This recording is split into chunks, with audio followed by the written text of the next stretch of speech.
Hello friends, welcome to my channel and this is about the basic knowledge for the process and chemical engineers about the process control loops in the process plants and also about when we are designing our projects.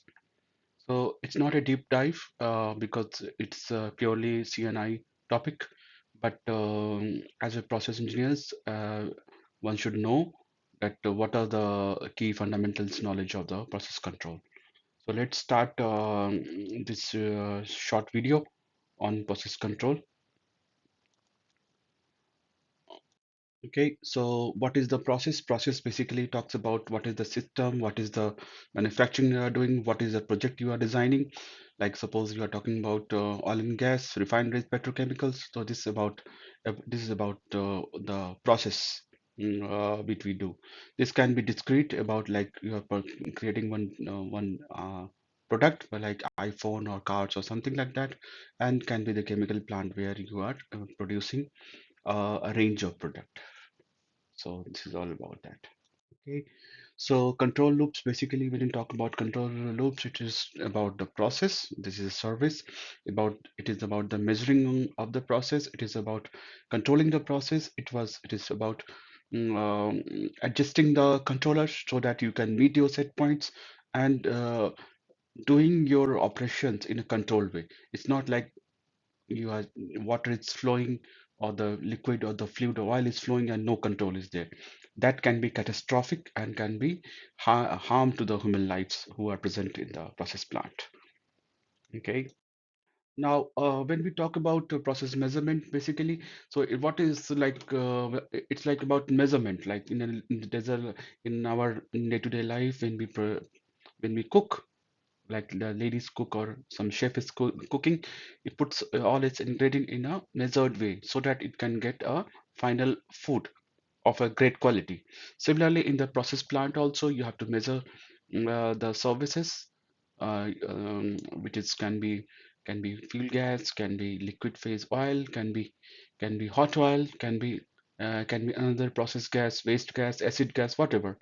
And it has through the it is measured through sensor, transducer, and transmitters.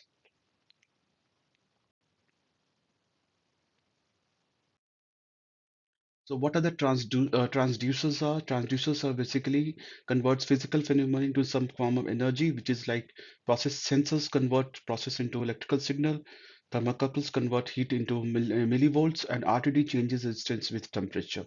Transducers are always the core of the industrial transmitters. Now we are talking about transmitters. Basically, transmitters convert a weak or low-level transducer signal into robust conditional signal. It can be pneumatic signal from the instrument air or electronic signal between 4 to 20 milliamps. And indicators, they can be digital, it can be analog. Basically, it's a part of transmitter, it can be part of controller and can display. So whenever see your PNIDs, you try to see TIs, PIs, LIs, and then you can see TIC, LICs, PICs, PITs. Basically, process indication transmitters are these are called inbuilt transmitters. Process variables. What are these process variable? Process variables are the variation in the process conditions like temperature, pressure, level, or can be flow, and that's why it is called process vari. It is not so in a running plant. Nothing is constant. It keeps on varying. That's why we call it a process variable. Set points basically what are we call it so process variables are called PV, set points are called SPs. So basically suppose you want to maintain a flow from the pump at 50 GPM per hour and it can vary from 40 to 45 to 52, 55. It can vary. So the set point, suppose you want to make it 50 GPM, so you give the set point to the compression to the flow controller to maintain the flow up to 50 GPM, and that's called the set points, which is set by the operators or the during the design phase. We can do that. Okay. What is the controllers? So basically, controller controls the process variables basically to achieve the desired results. So suppose you have a variable called temperature where you want to maintain a temperature of say 40 degree F across across the process line on the air cooler basically. So the controller asks the fans to move accordingly so that the temperature is maintained. Or if it is a bypass across the control extend against the exchanges, they are also being asked to open close accordingly to maintain the temperature. So the role of the controller is to control, mm, uh, which can be the make a decision based on the comparison with the heat, which is a hold steady, increase or decrease. So process controller output is basically to adjust the final elements according to the set points and to achieve the results. So it can be a signal to the final control elements. What do you mean by final control elements? These can be control valves. This can be mostly control valves, and it can be other form of control like reducing the flow or increasing the flow, reducing the temperature, pressure. These things are there. So signal to the final control elements means of making an adjustment. Output is a manipulated variable. So we have PV, SP, and MV. Final control elements, that is the element which actually execute the control function. So it can be a control valve mostly, or it can be other form of final control elements.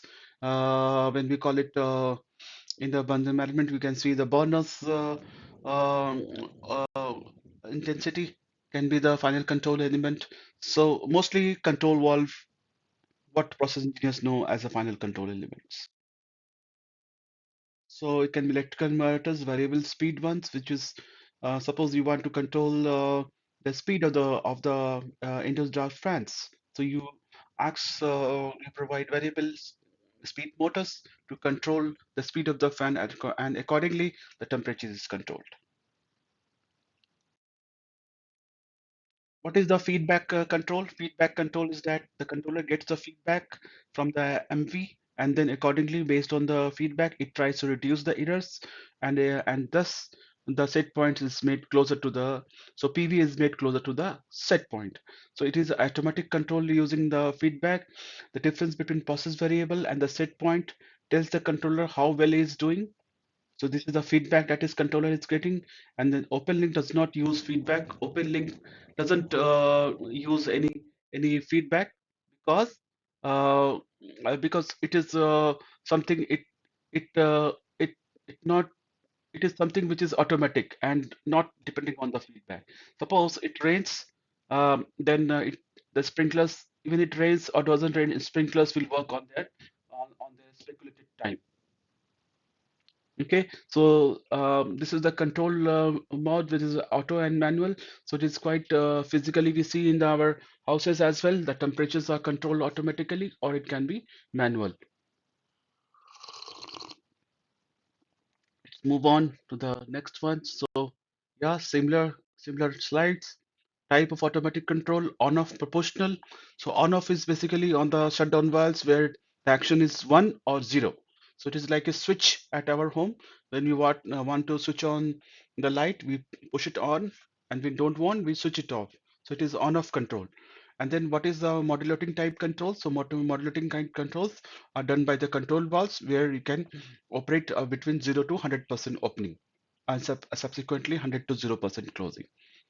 So on-off functions are basically into the shutdown valves where we say that, okay, fine, the shutdown has happened or startup is there, then it opens on close. Moderating action is by the control valves where it can close open 0 to 100%.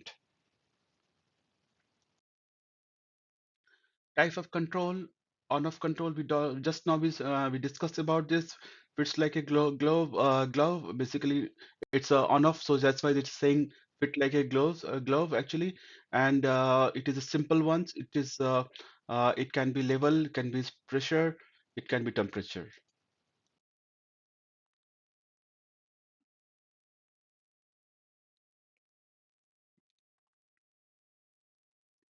So what are the characteristics of on-off control? It says that simple control, no tuning is required because it's not a modulating action. Further, there's an on-off action which is on or off, 0 or 1, or because of this, the response overshoots or undershoots. What does it means?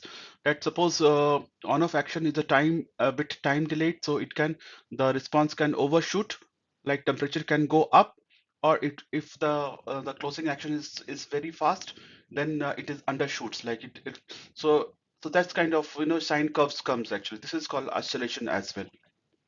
So what is a dead band? A gap between when output turns on and when it turns off.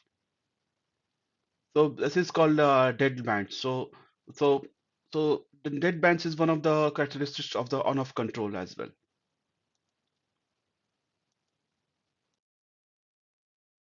One of the pictorial representation of the dead bands as well we can see, and accordingly you can explore more, because I am not going much detail on the dead bands for the on-off service.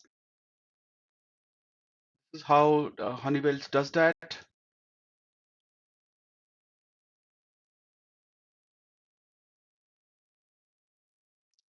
Okay, so it is normal or phase-shift output actuation basically by the actuators on the on-off controllers. Fail-safe is what? Fail-safe is basically that whenever there is a loss of energy or loss of electricity, the controller gives a command to go into a safe mode location where the shutdown can be done in a proper way rather than causing overpressurization or the loss of containment. Okay. So on-off controller, these are some of the kinds. You can explore more on this one. This is the typical ones. And that's why I discussed about the oscillation, hysteresis, undershoot, overshoot of the on-off control. So you have to remember that these are some of the typical characteristics of the on-off control. Okay, as you can see in the previous slide, there was oscillation to meet the set point, and this can be disturbing. It can be frustrating as well that controls are not happening in a proper way. So, in order to get a straight line control, which is like you are matching the set point, the PV is matching the set point, and the errors are minimal. So that one we are have to shift from on-off control to the proportional control. Proportional control is the modulating type, and the typical control that we talk is about the PID system. Okay, so how the modulation happens in the control valve or in the proportional control is the variation of the current from 4 to 20 milliamps signals are given. So suppose it is 4 milliampere and is tuned into 20% opening, then at 20 milliamps it can go up to 80% or 95%, whatever the setting is.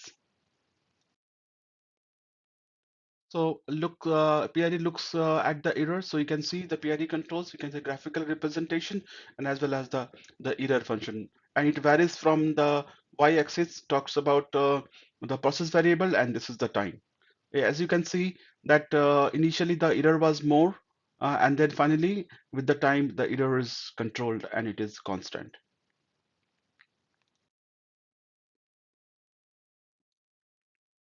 So whenever I talk about PID, so once anybody can ask you what PID means, as you can see on the slide,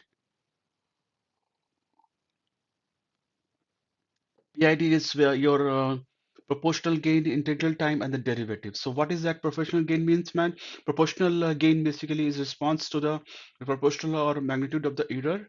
Integral time is the time dependent over the whole range of time, and derivative is how fast the error is changing. So these things are taken into account with their tuning factors in order to give the constant or the low error control.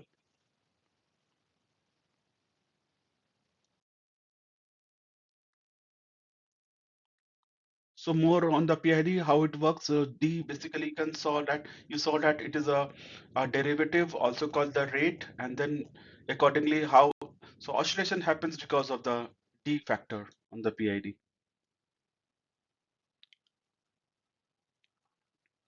So these are some of the again presentation that says that PID can be straight line control. Sounds great, straight. But what is the case? The controller has to produce an appropriate response to the error, not too much, to not too little. The wrong response produces fluctuation and sluggish response. Bad tuning can cycle worse than on-off control. So basically, if the tuning is not correct, the cycling or oscillation functions happens, and then the control becomes very difficult. Process capacity is this tuning. So basically, it talks about the tuning constant. Wrong tuning constant results in bad control. So the typical values are shown in the slides, which is in the forthcoming slides. So you can see the typical values of PID constants, and accordingly, you can put it into controllers. Basically, these are the typical ones, and you can find more on when you do the HYSYS dynamics. There's tuning constants over there as well, mentioned over there. Auto tune basically is a feature most advanced controller use, where there's no need to have a constant tuning constant. Rather, it tunes itself based on the fixed algos or time dependent responses.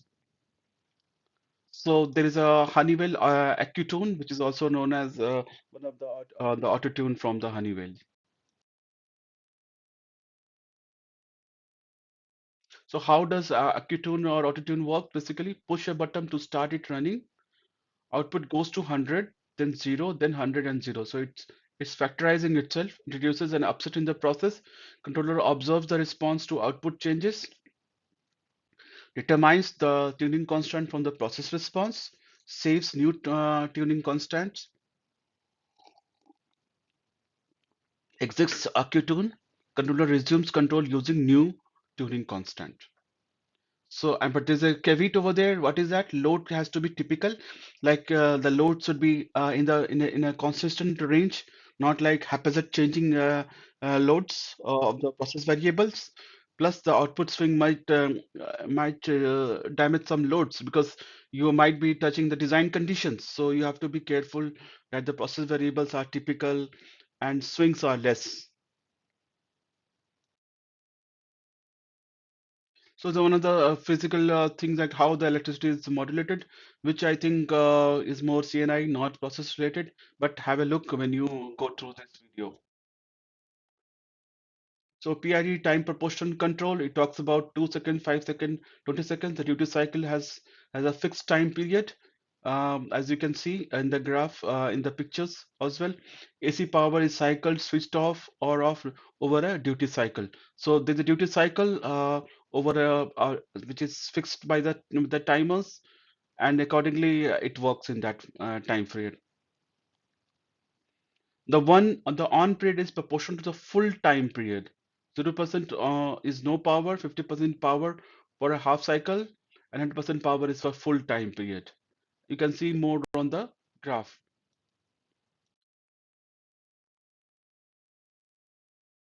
So this is one of the more examples on the time proportional control, heating and cooling control. Basically, it talks about one loop and two output controls. You can see there's two control valves are there, and one sensing elements are there. They're giving it one sensing element is giving command to the two final controlling elements. Split range control, basically it splits the set points basically into two levels basically. So what does this means? That suppose the pressure is varying from 3 to 9 psig, then it gives you the one range, and then it varies from 9 to 15, then there's a different final controlling element. So it is a typical example of split control when you are trying to control the pressure for the process gas output from the vessel, and then also flaring it actually in case the pressure increases further. So this is a typical example of the split range control. We said a signal from 420 ampere output splits into two final control elements. Sometimes signal operates with other times a staged operation. PID control with one linear output, two final control elements, valve with the positioners, an IP and position range differently, 3 to 9 and 9 to 15 psig. Sometimes a loop repeater splitter is needed due to the positioner loading. Position proportional control. So it talks about a control based on the position of the controller. So what is that? Let me recite it for you. Let's say that position proportional output is output to the drive, electrical actuator, side wire feedback for the precision position, side wire tracks the rotation position of the motor shaft, controller outputs two relays, one relay drives motor, other relay drives motor counterclockwise, slide wire feedback tells controller, and stuff like that. So it basically talks about the position of the controller and controlling it through the position.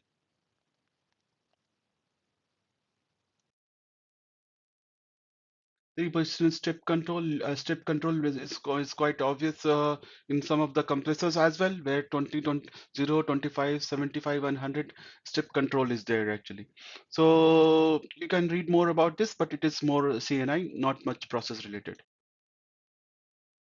Again, same thing, step point programming. Ratio controller, as is the term says, it is a ratio between two services. So mostly if you see in the amine column, the feed is the leading solvent flow rate, and your steam to the boiler is a ratio controller. Similarly, you can find the ratio controller between the heating elements, utility, and the process variable. So you can read more about this one about in the slide. Batch control is also like a small stop control where you can the operation stops after executing the motto of the loop.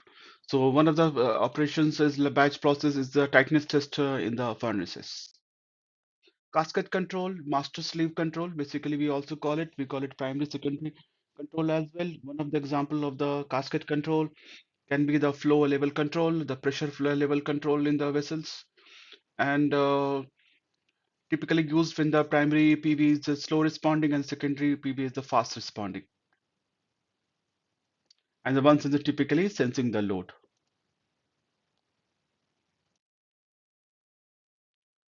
Feed forward control, basically the sensing elements senses the flow or the variable of the service, and then it passes to the controller, and then accordingly controller controls the final element, gives command to the final element. So basically feed forward control is quite obvious in the SRU combustion air control, and then further it is being controlled by the feed backward control or feedback control from the TG2 and tail gas S2S and SO2 ratios. So you can see that assumed value, the operator gives a theoretical value of the airflow to the SRU, and accordingly the feed forward controls the combustion in the SRU reaction furnace. So you can read more about this one in the slide. PLCs, basically PLCs are again mostly a CNI, which is control and instrumentation engineer dependent, and basically this is part of the DCS system in the control room in the process plants, and it controls the range of you can say it is a hub in the control room where it gives commands to various controllers into the field actually. So originally discrete based. Now most PLCs do analog control in the some form of modular I/O, can be networked, ambiguous, everywhere, not a Lensman strength, master logic PLC, LX, DCS. So DCS is most of the common ones. SCADA control, again, you can see the architect. Today RTUs do the local controls, hybrid pack, multi-loop control, DCS control. Again, DCS is the heart of your control room, and accordingly it is controlling. So operators sit on the DCS and they give commands to the the controllers in the field, and accordingly the plant operates. Again, this is some kind of FL limit controls, which you can read more because it's mostly CNI dependent. Burner managed control. So BMS basically is a package given by the vendors for the controlling the burners, and also it's part of flame scanners and safety flame safety related flame safety where UV, IR flame scanners are there, and accordingly it gives commands to close or open the fuel gas line actually. In case of so one of the examples is that in the furnace when there's a loss of flames actually, so flame scanners can see that flames are not there, then it can give command to the fuel gas to stop, give command to the controllers on the fuel gas to stop the flow to the fuel gas so that combustion mixture is not formed in the furnace reaction sections.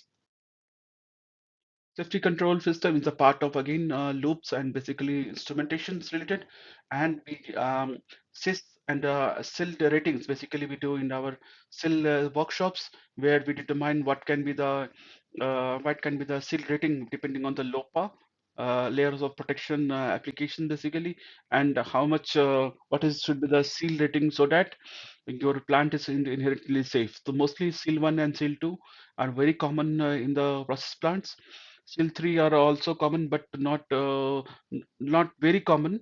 SIL 4 mostly into nuclear plants, basically. So it says that what is the its reduction factor? We call it RFF actually, and more you can see when you see the SIL workshops where recommendation comes that okay, fine, depending on the probability of the intensity of the hazard, what is the layer of independent of protection is there, and accordingly the loop response time determines all these things. Several factors are there which determines that okay, this can be the cell rating of the instrumentation used for the safety integration function, and accordingly how to decide the overall cell rating of the sys. System again is a part of sys control modes. Basically, we just saw it. This is the extra slides. It says that about the manual and operating controls, and that's it.